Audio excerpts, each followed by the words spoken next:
Channel, నేను మీ Kavya. So Indira park దగ్గర Gen Z movement Delhi to Hyderabad, so ఆ మూవ్మెంట్ జరుగుతుంది. సో దానికి చీఫ్ గెస్ట్ గా కూడా సంజయ్ వచ్చి ఒకసారి మాట్లాడదాం.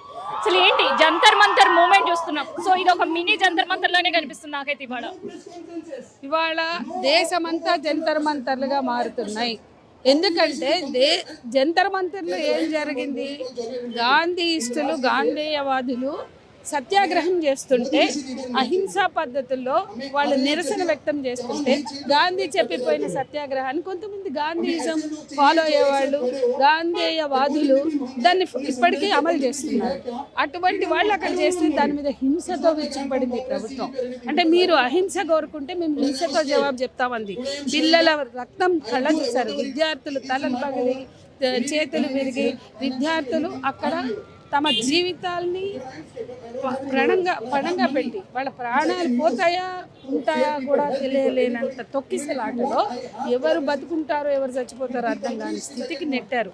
వాళ్ళ మీద రాళ్ళు వేశారు, వాళ్ళని లాఠీలతో కొట్టారు, వాళ్ళ మీద టీయర్ గ్యాస్ షెల్స్ వేశారు, వాళ్ళని తొక్కిసలాట చేశారు. గుండాలు పాల్గొన్నారు. అంటే మీకు సపోర్ట్ చేసే గుండాలు రావచ్చు, మీకు సపోర్ట్ చేసే యాంటీ సోషల్ ఎలిమెంట్స్ రావచ్చు, కానీ ఇవాళ ప్రశ్నిస్తే యాంటీ నేషనల్స్, ఇవాళ ప్రశ్నిస్తే వాళ్ళు తీవ్రవాదులు, ఇవాళ ప్రశ్నిస్తే ఇవాళ ప్రభుత్వాన్ని విచ్ఛిన్నం చేసేవాళ్ళు. కానీ విచ్ఛిన్నకలు ఎవరంటే పాలకులు.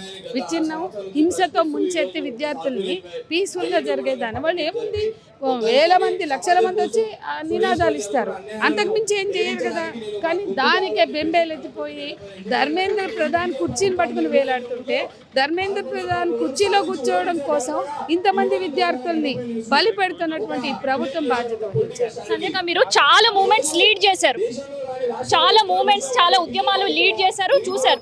ఈ జెన్జీ మూమెంట్ అనుకోవచ్చా, జెన్జీ ప్రొటెస్ట్ అనుకోవచ్చా? ఇది ఇవాళ జెన్జీనా లేకపోతే జెన్ ఆల్ఫానా ఇది కాదు. విద్యార్థులు ఇవాళ తమ డిమాండ్లతోటి అసంతృప్తితో రగిలిపోతున్నారు. ఇవాళ పౌరుల్లో అసంతృప్తి ఉంది. తిండి లేదు, ఉద్యోగాలు లేవు, బతుకు లేదు, భరోసా లేదు, చదువు లేదు. ఈ రకమైన స్థితిలో వాళ్ళు తమ హక్కుల కోసం మాట్లాడితే ప్రశ్నించడమే నేరంగా చూస్తుంది ప్రభుత్వం. కాబట్టి ప్రశ్నని తొక్కేస్తే, నీతి నిజాయితీ లేకుండా పాలకులు వ్యవహరిస్తే, న్యాయమైనటువంటి పోరాటాలని అణిచేస్తే జరిగేది అలజడే.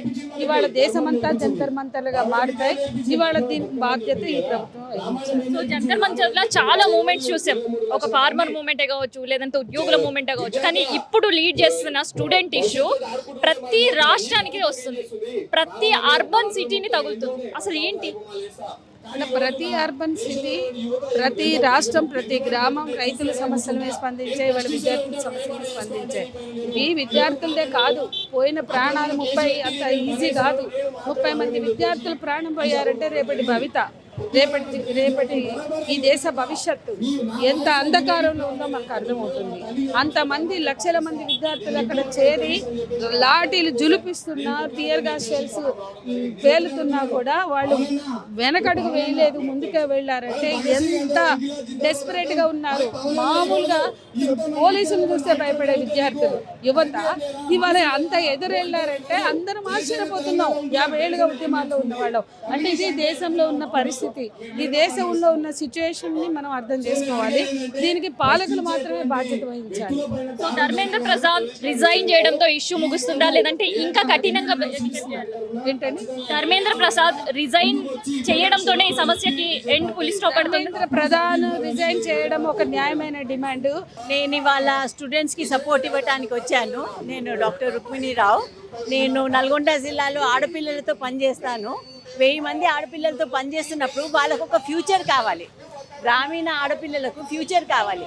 సో మనం ఇంత కష్టపడి చదివించి ఇక్కడికి వచ్చి ఎగ్జామ్ పేపర్ లీకు, ఎంప్లాయ్మెంట్ లేదు, ముందుకేం ఫ్యూచర్ లేదు అంటే అది నడవది. మన ప్రభుత్వాలు మారాలి. ఆ ఆడపిల్లల కొరకు కూడా ఒక చోటు క్రియేట్ చేయాలి, అబ్బాయిలకు అమ్మాయిలకి ఇద్దరికి కూడా ఒక చోటు క్రియేట్ చేయాలి. That is our intention.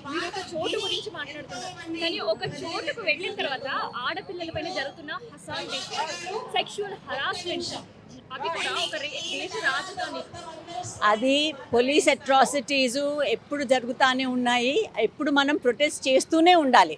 We do not accept such things. చాలాసార్లు మఫ్టీలో దింపుతారు. We don't know who they are. And they escape. So మనం అకౌంటబిలిటీ అడుగుతున్నాం ఇక్కడ. ఉట్టి ఒక్క చోటు గురించి కాదు, ఒక్క చోటు ఉన్న ఆడపిల్లల గతి దేశం మొత్తం అదే ఉంది. సో అందుకనే become strong, self protection, protecting the country. ఇవాళ students they are protecting the country. Thank you. So ఒక పక్క జంతర్ మంతర్ మూమెంట్ ఇవాళ హైదరాబాద్ వరకు రీచ్ అయింది.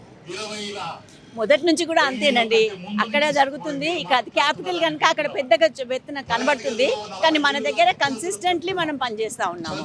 ఇక్కడ నుంచి స్టూడెంట్స్ వెళ్తున్నారు. ఇవాళ మార్నింగ్ కూడా పిల్లలకు దెబ్బలు తగిలినట్టే we have contributed and donated money. Very senior. So అప్పటి నుంచి ఇప్పటి వరకు చూస్తుంటే మీకు ఏమనిపిస్తుంది ఆ స్టూడెంట్ మూమెంట్స్?